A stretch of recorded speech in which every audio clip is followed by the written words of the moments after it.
Алладан бейхабар жүрегің адасты, өмір өтті, күнәң асып тасты деп бір ақын жырлаған екен. Ассаламу алейкум рахматуллахи ва баракатух. Достар, арнама қош келдіңіздер. Бүгін ғапілдік, яғни Алланы еске алмай өмір сүру туралы айтатын боламыз. Алдымен каналға тіркеліп алыңыздар және видеоның соңына дейін көріңіздер. Алладан бейхабар болсаң, қайғыға батасың, нығмет қолдан шығып, жақсылықтан алыстайсың. Алланың жолынан шығып, елге дұшпан болып, өкініште қаласың. Бір тақуалы пенде өзінің ұстазын түсінде көріп, ұстазым, сіз қай ісіңіз үшін қатты өкіндіңіз деп сұрайды. Ұстазы, Алладан бейхабар өмір сүргенім үшін өкіндім деп жауап береді. Сопылардың бірі түсінде Зүннүн әл-Мисриді көріп, Алла саған қалай мәміле жасады деп сұрағанда, Зүннүн, Алла маған, ей мені сүйгенін айтқан өтірікші, мені сүйгеніңді айттың, бірақ менің сүйуімнен бейхабар өмір сүрдің деп ашуланды деп жауап береді. Тағы бір тақуалы пенде әкесін түсінде көріп, әке қалайсыз деп сұрайды. Әкесі, балам, дүниеде Алладан бейхабар өмір сүріп, бейхабар күйіп өтіп кеттік деп жауап береді. Захрур Рият атты кітапта баяндалғаны бойынша Жақып пайғамбар мен Әзірейіл періште жандос еді.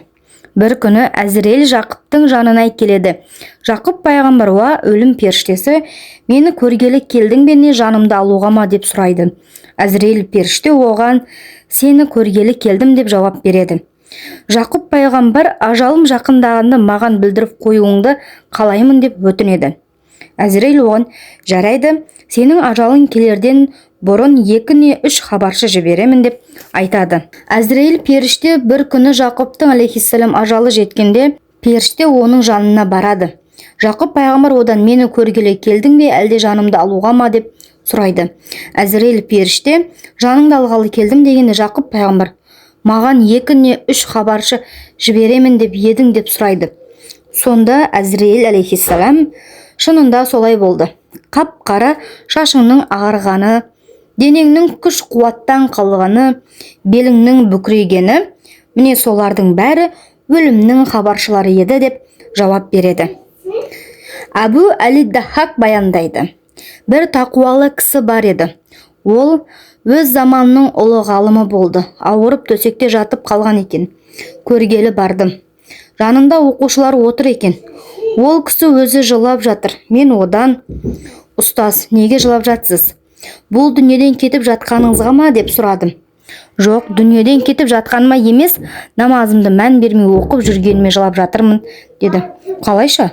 Сіз намазыңызды толық оқушы едіңіз ғой дегенде, рас, толық оқимын, бірақ осы күнге дейін ақыреттен бейхабар намаз оқып жүріппін деп жауап берді. Адамдар 3 нәрсені айтады, бірақ істері айтқан сөздеріне кереғар. Бірінші, біз Алланың құлдарымыз дегенімен жауапкершіліксіз іс жасайды. Екінші, Алла біздің ризығымызға кепілдік береді дегенімен көңілдерін дүние ғана тойдырады. Үшінші, өлімнен қаша алмайсың дегенімен еш өлмейтін де іс жасайды. Бауырым, өзіңді жөнге сал, ұлы жаратқанның алдына қай денемен тұратыныңды есіңе сал. Қайсы тілмен оған жауап беріп жатқаныңды ойла. Ол сенен анша-мұнша нәрселер туралы сұрағанда қайтып жауап бересің. Сұраққа жауап, жауапқа сауал дайында. Алладан қорқ. Ол барлық жасаған істеріңді біліп тұрады. Мүміндерге насихат айтып, үлгі бол. Алланың үкіміне мойын сұнсын және оған шірк келтірмесін. Ақылды мұсылман Алладан қорқып, оған мойын сұнады, оған ғана құлшылық жасайды. Оның үкіміне және тағдырына разы болады. Басына түскен қиыншылықтарға сабыр қылады. Ие болған жақсылықтарына шүкіршілік етеді.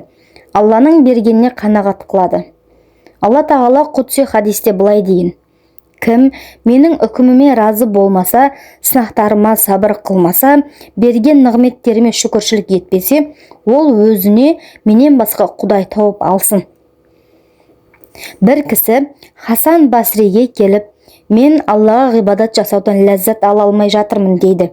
Хасан Басри оған, сен Алладан қорықпаған біреуге қол жайып қойғанға ұқсайсың. Қолдық жасау барлық нәрсені Алла үшін тастау деп айтады. Достар, осымен видео өз соңына жетті. Сіздерге пайдалы болды деген үміттемін. Тіркеліп лайк басып, достарыңызбен бөлісуді ұмытпаңыздар. Келесі бөлімде кездескенше сау болыңыздар.